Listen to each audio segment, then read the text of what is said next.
In the tranquil charm of Farmsplit, a town that boasts of its charm, I, a 25-year-old man, found myself sharing an apartment with Jane. Jane, an enigmatic character, a woman whose mystery was as captivating as her friendly demeanor.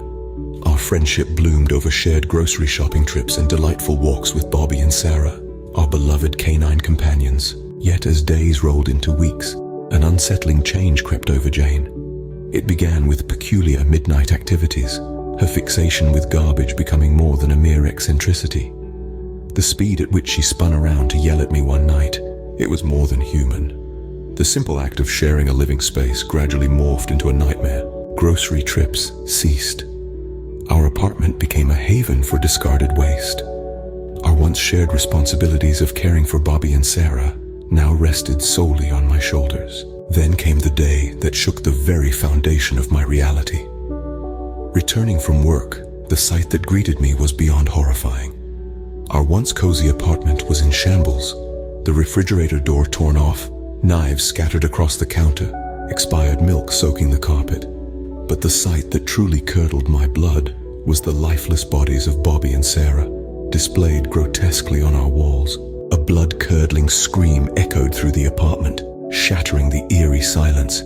It was then that Jane emerged, a monstrous version of the woman I once knew, her teeth stained with blood, her limbs bruised from the taut wires that bound her. She lunged at me, prompting me to make a desperate dash for the elevator. The apartment complex echoed with terrified screams as Jane wreaked havoc, leaving a trail of carnage in her wake. The elevator door slammed shut, just in time to save me from Jane's wrath.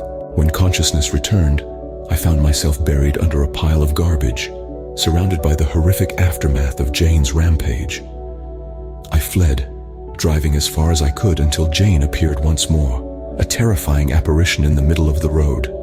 The collision was inevitable. The last thing I remember was her breaking through the windshield and the world spinning out of control. Now, I lie in a hospital bed, the sterile white walls a stark contrast to the bloody chaos I had escaped. The doctor's comforting words do little to quell the unease gnawing at me.